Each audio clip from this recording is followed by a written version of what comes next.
तो आदाब, नमस्कार, गुड इवनिंग, सत श्री अकाल। एक बार फिर आप तमाम लोगों का स्वागत है क्राइम तक की कहानी के इस एपिसोड में। उम्मीद है पूरी फैमिली अच्छी होगी, अपना ख्याल रख रही होगी। आईपीएल की तस्वीर अब लगभग साफ हो गई है। प्लेऑफ में 4 टीमें पहुंच गई हैं। टॉप 2 टीमें जो हैं गुजरात टाइटंस और राजस्थान रॉयल्स, और इन दोनों के बीच में पहला मैच होगा।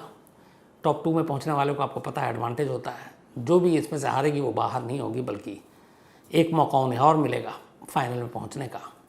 जो बॉटम से टॉप 2 टीमें हैं उनमें से नसीब देखिए कि किस तरीके से कोहली की टीम आरसीबी इसमें पहुंची है, और लखनऊ जेंट्स। तो लखनऊ और कोहली की टीम यानी कि आरसीबी और उनके बीच में मुकाबला होगा। अब इन 4 में से 2 टीमें फाइनल पहुंचेंगी। मुझे लगता है कि क्रिकेट में कुछ भी हो सकता है। आरसीबी को जो मौका मिला, जिस तरीके से फाफ इसके कैप्टन फॉर्म में है, कोहली भी वापस फॉर्म में आए, तो इस एक मौके के बलबूते पे अगर आरसीबी आईपीएल जीत जाए तो कोई हैरान होने की बात नहीं है। चारों टीमें अच्छी हैं, बट अगर मुझसे मेरी राय पूछें फेवरेट टीम इस वक्त कौन है, तो मुझे लगता है कि राजस्थान रॉयल एक बहुत ही बैलेंस्ड और अच्छी टीम है। अब क्या होता है, क्योंकि 2020 है, पता नहीं, लेकिन अब इंटरेस्टिंग है मैच। आखिरी के 4 टीमों में जो मुकाबला होगा।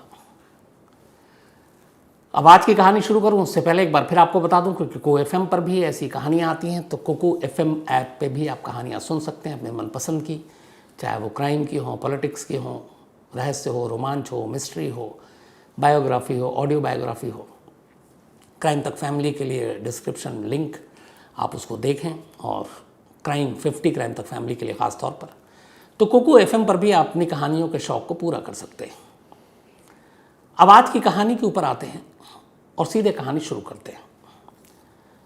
22 दिसंबर 1978, बात रूस की है। रूस के एक शहर रोस्तोव की है। एक 9 साल की बच्ची, उसकी लाश मिलती है। बच्ची घर से बाहर निकली थी, लाश एक नदी के किनारे मिली। अब पुलिस को खबर मिलती है, पुलिस जाती है, लाश को उठाती है, देखती है। पहली नज़र में ही पता चल जाता है कि उस बच्ची के साथ रेप हुआ है, और बड़ी बेदर्दी से उसे चाकुओं से गोद कर मारा गया। पुलिस इसकी तफ्तीश करती रहती है, लेकिन बल्कि कुछ दिनों बाद ही फिर एक दूसरी लाश मिलती है, एक और लड़की की। और ये लड़की जो है, इसकी लाश भी नदी के किनारे मिलती है। पास में एक बैग मिलता है। लड़की की उम्र 13 साल थी। लेकिन इन दोनों लाशों की जो बरामदगी थी, दूरी काफ़ी थी, लेकिन जिस तरीके से लाश मिली, जिस तरीके से उनके ऊपर ज़ख्मों के निशान थे, वो पुलिस को हैरान कर रहे थे। दोनों में सिमिलरिटी थी, और दोनों ही केस में लड़की की जो ब्रेस्ट थे उसको काट लिया गया था। अब पुलिस को लगा कि ये कौन सनकी है जो ऐसा काम कर सकता है। इसी दौरान में कुछ वक्त बीता और एक और लड़की की लाश मिली, उसके साथ भी सेम ऐसे ही। अब पुलिस परेशान कि ये क्या मामला है, तफ्तीश जारी थी। इसी दौरान में पुलिस को एक जानकारी मिली कि इन 3 बच्चियों में से एक बच्ची के साथ उसने एक शख्स को देखा था, जो उसके साथ बड़ी दोस्ताना व्यवहार कर रहा था, और उसको लेकर अपने साथ गया। और फिर बाद में उस बच्ची की लाश मिली।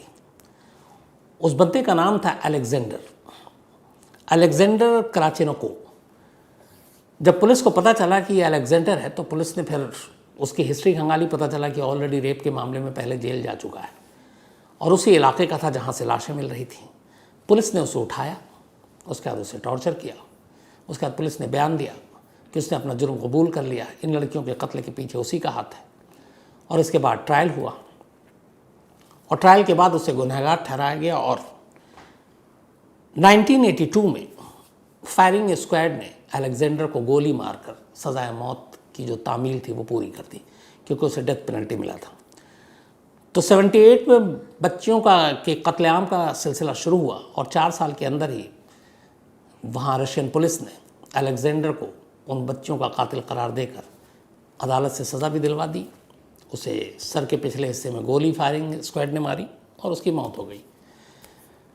अब लगा चलो केस ख़त्म, सुलझ गया सब कुछ, लेकिन ऐसा था नहीं। इसके बाद अगले 12 सालों तक इसी रोस्तोव शहर में एक के बाद एक लड़कियां, औरतें, इवन बच्चों को मारा गया। और इन 52 के 52 मर्डर्स में जो तरीका था वो एक ही था, हर एक को चाकू से गोदा गया। और सबसे अजीब बात ये थी कि हर कत्ल के बाद जो फीमेल थी, बच्चियाँ थी, औरतें थीं, उनके ब्रेस्ट को काटा गया, जो लड़के थे उनके प्राइवेट पार्ट्स को काटा गया, किसी के ज़ुबान काटे गए, किसी की आंखें निकाली गईं। इस वहशियाना तरीके से रूस में इससे पहले ऐसा कोई कत्लेआम नहीं हुआ। अब पुलिस परेशान हो गई, लोग घबराने लगे। जिस तरीके से, जिस दरिंदगी से मारा जा रहा था, तो रूस के इतिहास में ये पहली बार था। अब ख़ासतौर पर मॉस्को तक ये बात पहुंची, रूस की राजधानी। वहाँ कहा गया कि यहाँ रोस्तोव शहर में लोगों के अंदर ज़बरदस्त दहशत है और कोई एक ऐसा सीरियल किलर है जो इस तरह के कत्लेआम कर रहा है। अब मॉस्को से स्पेशल टीम इन्वेस्टिगेटिव भेजी जाती है कि आप जाओ और इसको हैंडल करो। अब वो स्पेशल टीम आती है, यहाँ पर आने के बाद रोस्तोव में हर एक केस को स्टडी करती है। जब केस को स्टडी करती है हर एक को, तो पता चलता है कि जो ज़्यादातर लाशें मिली हैं वो या तो नदी किनारे मिली हैं, या जंगल में मिली हैं, या रेलवे ट्रैक पे, रेलवे स्टेशन के पास मिली हैं, या फिर बस स्टॉप पे। लेकिन इनमें से भी जब शॉर्टलिस्ट किया गया तो पता चला सबसे ज़्यादा जो लाशें मिली हैं वो रेलवे ट्रैक के किनारे मिली हैं। तो अंदाज़ा ये लगाया गया कि जो भी कातिल है वो ट्रेन का इस्तेमाल करता है, वारदात को अंजाम देता है और उसी ट्रेन के साथ फिर कहीं गायब हो जाता है।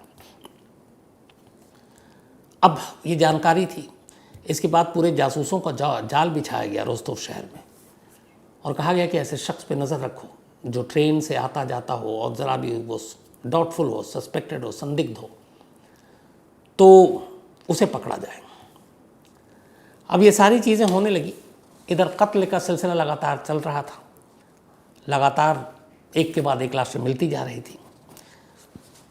जो तफ्तीश हुई तो पता चला कि जितने भी अब तक कत्ल हुए थे उनमें जो एज था 8 साल से लेकर 44 साल, 8 to 44 ईयर्स की बच्चियाँ, बच्चे, औरतें, और इन सभी बॉडी के जब सारी चीज़ें देखी गई तो पता चला कि जितने भी कत्ल हुए उनमें फ़ीमेल के ब्रेस्ट काटे गए, जो लड़के थे, बच्चे थे, उनके प्राइवेट पार्ट्स काटे गए, आंखें निकाल ली गईं, ज़ुबान काट दी गई, यूट्रस निकाल दिया।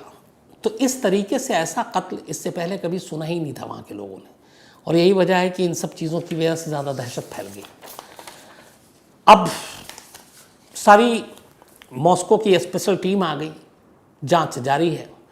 हर रेलवे स्टेशन, बस स्टेशन पर सादी वर्दियों में पुलिस वालों को तैनात कर दिया गया कि कोई भी संदिग्ध दिखे उसे पकड़ो और लाओ। इसी तलाशी के दौरान पुलिस के हाथ एक शख्स लगता है। वो शख्स पे नज़र इसलिए गई कि रेलवे स्टेशन से उतरा और एक लड़की के साथ साथ वो चल रहा है, और वो ऐसा लगा था कि लड़की से अनजान है, लेकिन वो उससे बात करने की कोशिश कर रहा है। पुलिस को उसको हुलिया भी कुछ ऐसे ही लगा। सादी वर्दी में पुलिस गई, उसे रोका, उसके बाद उससे पूछताछ की। उसके पास एक ब्रीफकेस था, ब्रीफकेस में एक चाकू था, एक रस्सी थी। लेकिन जब उससे सारी पूछताछ की तो उसने बोला कि बस मैं यहाँ रहता हूँ, ये है। और पुलिस ने भी जिस अफसर ने पूछा था उसे छोड़ दिया, नाम पता लेकर। तलाश जारी है, इधर कत्लेआम का सिलसिला भी जारी है, पर कातिल मिल नहीं रहा है।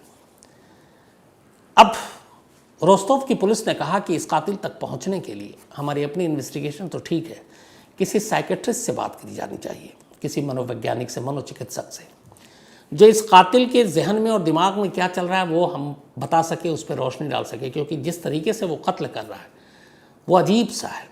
प्राइवेट पार्ट्स काटना, ब्रेस्ट काटना, यूट्रस निकालना, आंखें निकालना, जीभ काटनी, तो ये है क्या? तो इसके लिए उन्होंने उस वक्त के एक बड़े फेमस अलेक्जेंडर बुखानोवस्की, एक ये साइंटिस्ट थे, बल्कि जो साइकेट्रिस्ट थे, इनके पास पुलिस गई, सारी चीज़ें बताई, सारे केस स्टडी, उन्होंने उसके ऊपर पूरा रिसर्च किया और आखिर में अपनी एक रिपोर्ट दी पुलिस को। उन्होंने कहा ये जो भी कातिल है इसकी उम्र 45 से 50 साल के दरमियान है, इसका बचपन कभी अच्छे से नहीं गुजरा, फैमिली प्रॉब्लम रही, और दूसरा ये शायद सेक्सुअली इम्पोर्टेंट है, नपुंसक जिसे हम कहते हैं, और इन्हीं चीज़ों ने मिलाकर इसे कातिल बना दिया है, एक सीरियल किलर। अब ये सारी चीज़ें 45 से 50 साल, ये सारी चीज़ें तो बता दी, हुलिया वो नहीं बता पाए, लेकिन बेसिक एक चीज़ पता चली कि एक शख्स है जो शायद इम्पोर्टेंट है, बचपन ठीक से गुजरा नहीं, 45 से 50 साल की उम्र है, तो चलो उसे ही ढूंढते हैं।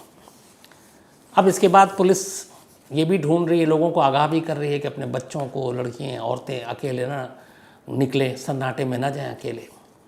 और इधर तमाम जो तलाश है वो शुरू हो गई। सबसे ज़्यादा फोकस था रेलवे स्टेशन के करीब। और आखिरकार नवंबर 6 नवंबर 1988 एक इंस्पेक्टर को एक स्टेशन के करीब एक शख्स गुजरते हुए दिखा। उसके चाल ढाल से उन्हें लगा कि ये कुछ घबराया हुआ भी है। फिर उसके कपड़े देखे तो लगा उसके कपड़े में मट्टियाँ हैं। कपड़ों में नज़दीक से देखा तो लगा कि कुछ ब्लड स्टेन है, खून के धब्बे हैं। पुलिस उससे गई, उसके पास नाम पूछा, पता पूछा। उसके पास भी एक ब्रीफकेस। जब ब्रीफकेस को खोला तो देखा कि उसमें एक चाकू है और एक रस्सी है। फ़ौरन पुलिस ने अपने सीनियर अफसरों को इन्फॉर्म किया। इत्तेफाक से कुछ साल पहले एक और पुलिस इंस्पेक्टर जो दूसरा था, उसने भी एक बार एक बस स्टॉप पे एक लड़की के साथ बात करते हुए एक शख्स को रोका था। उसके पास भी ब्रीफकेस था और एक चाकू और एक रस्सी थी, लेकिन उसे छोड़ दिया था। लेकिन वो रिपोर्ट की गई थी, वो रिकॉर्ड पे था। जैसे ही इस बार 6 नवंबर को इस शख्स को रोका और पूछा गया तो पुराने रिकॉर्ड खंगाला गया तो पता चला कि इस शख्स को पहले भी एक बार पकड़ा गया था, लेकिन पूछताछ के बाद छोड़ दिया गया। इस बार पुलिस को लगा कि शायद वो सही ट्रैक पर है और यही वो शख्स है, क्योंकि रेलवे स्टेशन के करीब जो समय है वो भी उसी वही समय। कपड़े उसके हुलिया ऐसा लग रहा है कि जैसे नदी किनारे से आ रहा, पैर में बहुत सारे मिट्टी हैं। आमतौर पे वहाँ पे लोग सब साफ़ सुथरे कपड़े पहनते हैं। खून के निशानों ने भी चौंकाया कपड़ों पर।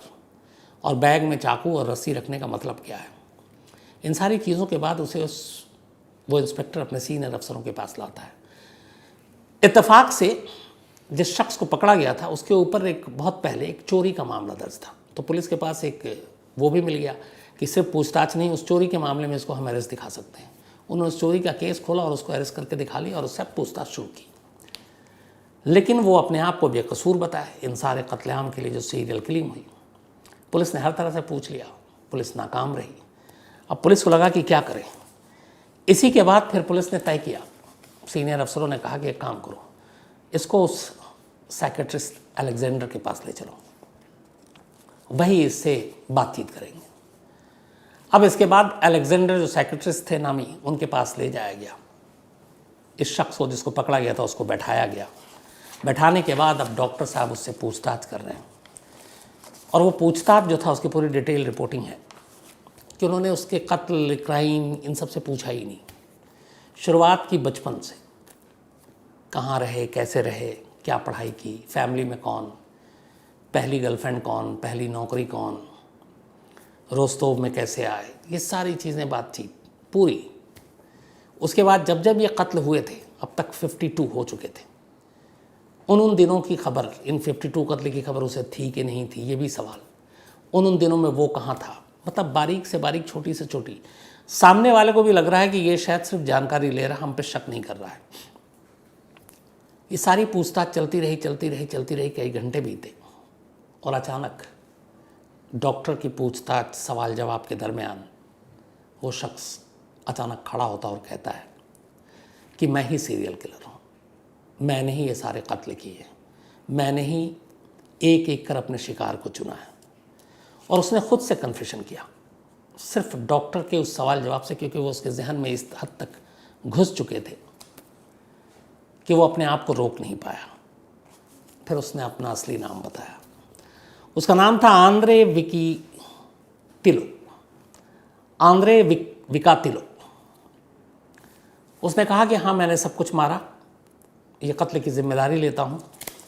और इसके बाद फिर उसने अपनी पूरी जो कहानी सुनाई, वो कहानी ये थी, फर्स्ट वर्ल्ड वॉर ख़त्म हो चुका था, सेकेंड वर्ल्ड वॉर ने लगभग दस्तक दे दी थी। 36-37 से ही सुगबुगाहट शुरू हो गई थी। और उसी सेकेंड वर्ल्ड वॉर के दौरान 1936 में आंद्रे का जन्म होता है, यूक्रेन के एक इलाके में, वही यूक्रेन जहाँ इस वक्त रशिया और रूस के बीच जंग चल रही है। तो वहाँ पे हालात ठीक नहीं थे। नाजी सेना और जो जर्मन और रूस, इधर लड़ाई चल रही थी। सेकेंड वर्ल्ड वॉर की आहट हो चुकी थी। जिस जगह पे आंद्रे का जन्म हुआ, पिता इसके गरीब थे, माँ भी गरीब, और उस इलाके में उससे पहले बहुत ज़्यादा बुरी हालत थी। लोग गरीब थे, खाने को नहीं था, अकाल के जैसे हालात थे। जंग ने और सब कुछ बर्बाद कर दिया था। इधर दूसरा जंग फिर से सर पे मंडरा रहा था। तो कुल मिलाकर आंद्रे के परिवार में ये था, और आंद्रे के आसपास कहते हैं कि लोग कई कई दिनों तक घास खाकर जिंदा रहते थे। वो घास की रोटियां बनाते, घास उबाल कर खाते, अनाज था नहीं, हालात बड़े ख़राब थे। तो ऐसे माहौल में आंद्रे ने परवरिश अपनी पाई। थोड़ा बड़ा हुआ, वहीं पास के स्कूल में भेज दिया गया। इधर उसके बाप को जबरन जो है सेना में भेज दिया गया लड़ने के लिए, और फिर उन्होंने विद्रोह किया तो उनको जेल डाल दिया गया। इधर आंद्रे को उसकी माँ ने किस्सा सुनाना शुरू किया कि उसका एक बड़ा भाई भी है। अब आंद्रे की एक बहन थी और आंद्रे था, बट उसने कहा कि तुम्हारा एक बड़ा भाई भी है, और तुम्हारे बड़े भाई जो है जब पैदा हुआ और बड़ा हुआ, जब भूखमरी आई तो यहाँ पे आलम ये था कि लोग घास फूस खा रहे थे, और बल्कि कई लोगों ने तो इंसान को मार कर खाया है, जो बहुत सारे लोग मारे गए भूख से, उनकी लाशों को खाया है। तो माँ ने अपने बेटे आंद्रे से कहा कि तुम्हारे बड़ा भाई, उसको भी लोगों ने अपना निवाला बनाया। भूख का आलम ये था कि उसकी लाश से लोगों ने पेट भरा। अब ये जो कहानी है ये कभी कंफर्म नहीं हुई, लेकिन आंद्रे की माँ लगातार उससे ये बात कहती रहती थी। ये बात आंद्रे के जहन में बैठ गई। धीरे धीरे वो बड़ा हुआ, स्कूल गया, फिर कॉलेज गया। उसके बाद उसी दौरान में उसकी गर्लफ्रेंड बनी, लेकिन गर्लफ्रेंड बनने के बाद उसे पहली बार पता चला कि वो इम्पोर्टेंट है, नपुंसक है। उसके बाद गर्लफ्रेंड ने छोड़ दिया। फिर इसके बाद एक दूसरी गर्लफ्रेंड बनी, बाकी भी दोस्त जानते थे, वो भी उसका फिर मजाक उड़ाने लगी कि ये नपुंसक है। ये बातें धीरे धीरे उसके मन में आने लगी, और इस शर्मिंदगी की वजह से उसने उस शहर को छोड़ दिया। फिर वो दूसरी जगह गया, वहाँ कुछ दिन तक एक दूसरे शहर में जाकर इसने टीचर की नौकरी की, और फिर वहाँ एक और लड़की से इसे प्यार हो गया। दोनों ने शादी कर ली। शादी के बाद फिर उसे भी मालूम था उसकी पत्नी को, लेकिन फिर हालात ऐसे बने कि अलग अलग हो गए, और वो आखिरकार उन तमाम जगहों को छोड़कर रोस्तोव शहर पहुंच गया। यहाँ आने के बाद पुरानी यादों ने उसका पीछा छोड़ा नहीं। उसे वो तमाम ताने, वो हंसी, वो शर्मिंदगी, वो गर्लफ्रेंड का छोड़ना, ये सारी बातें याद थी, और साथ में उसकी माँ की वो कहानी कि उसके भाई की लाशों से लोगों ने अपना भूख मिटाई थी, क्योंकि खाने के लिए नहीं था। इन सारी चीज़ों ने उसके दिमाग में ऐसा घर कर लिया है, सारी बातों ने, कि उसे लगा कि कुछ करना है। इसी के बाद एक तो वो जो लोग हंसते थे उसकी इस इम्पोर्टेंट होने पर, उसने पहली बार रोस्तोव में एक 9 साल की लड़की को अपना निशाना बनाया। उसके बाद उसके ब्रेस्ट काटे, फिर कई लड़कों को निशाना बनाया, उनके प्राइवेट पार्ट्स काटे। फिर 8 से लेकर 44 साल तक अलग अलग रेलवे स्टेशन के करीब, जहाँ भी ये खासतौर पर उन लड़कियों को निशाना बनाता जिन्हें ये अकेला देखता। वो लाइब्रेरी से लौट रही हैं, स्कूल से लौट रही हैं, घर जा रही हैं, घर से आ रही हैं, जब मौका मिलता वो करता, और फिर उनके साथ ज़बरदस्ती करने की कोशिश करता, जो होता नहीं, और फिर उनकी लाशों को काट पीट कर कहीं नदी किनारे, कहीं जंगल में, कहीं रेलवे ट्रैक के किनारे फेंक देता। और इस तरीके से वो एक के बाद एक कत्ल करता गया। जब उसने अपने सारे जुर्म को कबूल कर लिया, इसके बाद मुकदमा चला, और इस ट्रायल की शुरुआत हुई थी 14 अप्रैल 1992 से। उससे पहले सारी इन्वेस्टिगेशन हुई, उन 52 की 52 लाशों के बारे में जानकारी हासिल की गई। कहते हैं कि जब ट्रायल शुरू हुआ तो कई बार आंद्रे ने बाकायदा भरी अदालत में, कोर्ट रूम के सामने, जज के सामने अपने पैंट खोलकर ये बताने की कोशिश की कि मैं इम्पोर्टेंट हूँ, मैं नपुंसक हूँ। उन चीज़ों का असर पड़ा नहीं, और आखिरकार आंद्रे विकातिलो को इस मुकदमे की कार्रवाई पूरे होने के बाद अक्टूबर 15, 1994, बल्कि 1993, अक्टूबर 15, 1993 को अदालत ने 52 कत्ल के लिए आंद्रे को सजाए मौत दी, 52 मर्डर्स के लिए, अक्टूबर 15, 1993।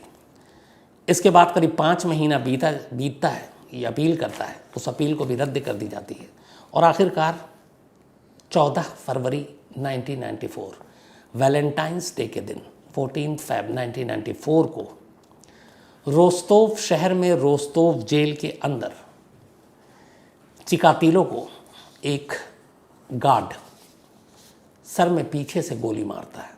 यही उसकी सज़ा दी। अदालत ने उसको फायरिंग स्क्वाड से मारने का जो है वो हुक्म दिया था। तो वैलेंटाइंस डे 14 फैब 1994 को रूस के शायद अब तक के सबसे वहशी, दरिंदे और सबसे बड़े सीरियल किलर का खात्मा होता है और उसे सर में पीछे की तरफ से गोली मारी जाती है। और इस तरीके से आंद्रे विकातिलो की कहानी ख़त्म होती है।